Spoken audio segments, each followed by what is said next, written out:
This video is a little bit like do as I say, not as I do, focused on grocery shopping and saving money on food.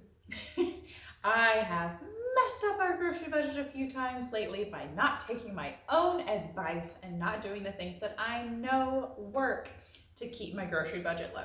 So I am sharing with you my mistakes so that you don't make them too. So this first thing is something that I actually haven't talked about too much on my channel, and I probably should make a whole video about. So subscribe for some more details on that in an upcoming video. But one of the things that I typically do that I need to update and do better is keeping a kitchen stock list, meaning I keep a list of all the things we need, all the snacks we eat, all the ingredients I use frequently, all the things we have for like breakfast and lunch, and things for my toddler, most importantly, right? And those evolve over time. Like I used to buy hummus, so much hummus, like religiously buying hummus. And we've kind of gotten tired of it, so we need some other snacks around, right? And I keep kind of forgetting about that, and then we'll be hungry or need something for lunch. And there's nothing in the kitchen. Like there truly is nothing just to snack on. There's just ingredients, because I didn't really think about that when I made my meal plan or went grocery shopping. Which, sidebar, I do actually try to plan snacks, not just full on dinner meals, right? Like I try to plan breakfast, lunch, dinners, and snacks, which is a little extreme, but it saves you money. And right now things are a little extreme, so doing the extreme things to save money makes sense, right? So yes, my kitchen stock is not updated, and that's mistake number one that I've been making, is I have not updated my kitchen stock. So what my video about the kitchen stock is going to be is me updating it. I'm going to update it and share as I do that, and share some more specifics about it and how it helps me save money. So that kitchen stock is a list of all the things I need, from basic ingredients. Like, you know, if you plan to make a dinner that calls for something that you always have, every once in a while, if you don't check and make sure you have it and have enough to make a recipe with it, you might not have it. This happened to me recently. I was making a stir fry that I needed rice vinegar, which is like an Asian seasoned vinegar. And I always have it in stock, right? Like it's something I use frequently in a lot of different recipes. Went to grab it out of the pantry and there was this much in it. And I was like, oh, if I had followed my own advice, checked my kitchen stock list, made sure I had ample amounts of all the ingredients, I wouldn't have done that. I wouldn't have had that problem. And I did just some white vinegar for it, or maybe apple cider vinegar. I have multiple things like that, but still wouldn't have had that problem at all if I had checked ahead of time and made sure I had it. Because what happens is when I have these things on hand, yeah, I'm going and making my meal plan based on my kitchen inventory, which I'm going to get to in a second.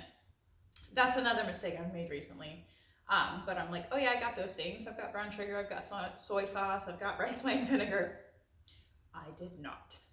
So updating my kitchen stock is the first thing I'm going to remedy to help me save more money on groceries. Another thing I've been goofing up lately that I'm like usually really good at is factoring in my schedule when making my meal plans. So this is kind of frustrating, but I have a different work schedule every day of the week.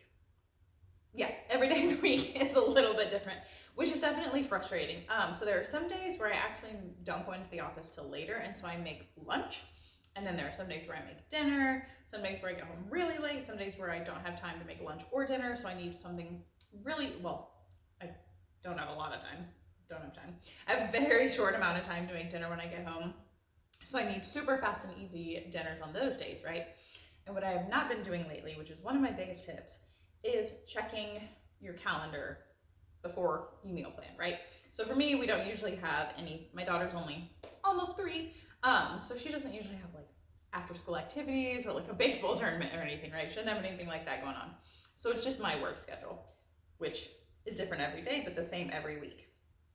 So I really have no excuse for not factoring in that schedule when I make my meal plans. Anywho, interrupted myself. My biggest tip for you is to look at each week's schedule if you have different things going on at different weeks, and plan for those extra busy evenings, and just have something super simple for dinner or plan a day out, right?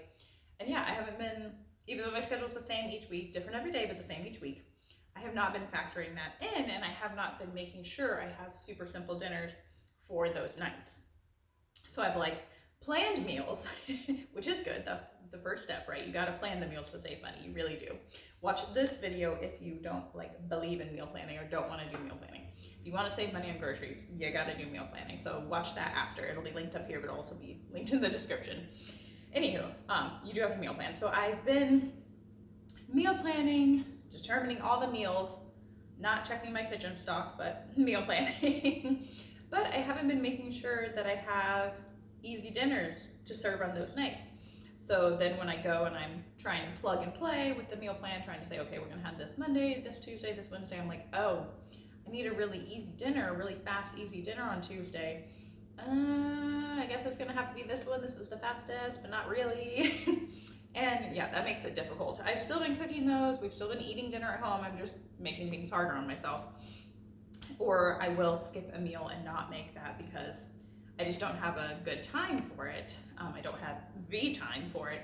And then it like goes to waste or something goes bad, and that's not great. That's wasting money when food goes bad. Don't do that. Don't be like me. And then one of my other big tips that I have sort of been following myself but not doing well is to take a thorough kitchen inventory every time you go to meal plan and grocery shop. So I talk about this again. I talk about this in other videos. So I'll link one here and in the description. Go watch this one after. Also, I'll have the whole playlist linked also. But what was I saying? Oh yes, kitchen inventories. I've been doing a kitchen inventory but not doing it well. So a well done kitchen inventory, you take the time to go into your kitchen and list everything you have, and then make a meal plan based on those things so you buy less and save more, right? But what I've been doing lately is just kind of going off my memory. I'll be like, oh yeah, I have that in the kitchen. Oh yeah, I have that in the kitchen. And the reason this has been happening is because I've been meal planning kind of sporadically. Like I'll jot down a few ideas in my phone, which is good. But then I will just kind of throw together the rest of the meal plan. Like when I'm at work, I'm not even looking at my kitchen. Or I make an inventory list, but then I don't reference it because I'm being lazy. Or I just simply sit on the couch and make my meal plan and don't even go look at the kitchen because I'm being lazy. I've been a little lazy lately, and I gotta button that up and do a little bit better. But yes, so my week kitchen inventory has been making our grocery bill a little bit higher than it should be. When you have things in your kitchen that you can use in a recipe, you need to use them in a recipe to save money. Like you already purchased that thing, use it. You spent your money on it, use it, right? So definitely moving forward, I'm gonna do a lot better on that. I'm also gonna do kind of a behind the scenes video about me taking a thorough kitchen inventory and then making the meal plan. I'll tell you specifically what I have in my kitchen and specifically what I'm gonna make. So definitely subscribe for that one. But yeah, let's recap. So I have been screwing up my grocery budget by making these 3 mistakes. Not factoring in my schedule and not making a good plan for the busiest evenings.